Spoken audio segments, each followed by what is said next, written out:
ಎಲ್ಲರಿಗೂ ನಮಸ್ಕಾರ. ಗುರುಭ್ಯೋ ನಮಃ. ನಾವು ಚಾರ್ಧಾಮ್ ಯಾತ್ರೆ ಕೈಗೊಂಡಾಗ ಈ ಒಂದು ಮಾಣ ಗ್ರಾಮವನ್ನು ಕೂಡ ನಾವು ವೀಕ್ಷಣೆ ಮಾಡಿದ್ವಿ.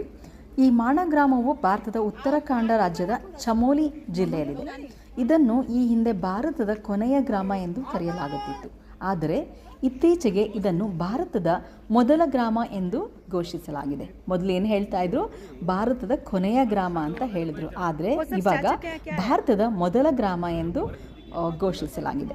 ಇದು ಪ್ರಸಿದ್ಧ ಬದ್ರಿನಾಥ ಕ್ಷೇತ್ರದಿಂದ ಕೇವಲ 3 ಕಿಲೋಮೀಟರ್ ದೂರದಲ್ಲಿದೆ ಮತ್ತು ಇಂಡೋ ಚೀನಾ ಗಡಿಯ ಸಮೀಪದಲ್ಲಿದೆ. ಇದನ್ನು ನೆನಪಿಟ್ಕೊಳ್ಬೇಕು, ಇದು ಇಂಡೋ ಮತ್ತು ಚೀನಾ ಗಡಿಯ ಸಮೀಪದಲ್ಲಿದೆ. ಮಾಣ ಗ್ರಾಮವು ಸರಸ್ವತಿ ನದಿಯ ದಂಡೆಯ ಮೇಲಿದ್ದು ಅದ್ಭುತ ಹಿಮಾಲಯದ ಪ್ರಕೃತಿ ಸೌಂದರ್ಯವನ್ನು ಹೊಂದಿದೆ. ಈ ಜಾಗಕ್ಕೆ ಅಪಾರ ಪೌರಾಣಿಕ ಮಹತ್ವವಿದೆ.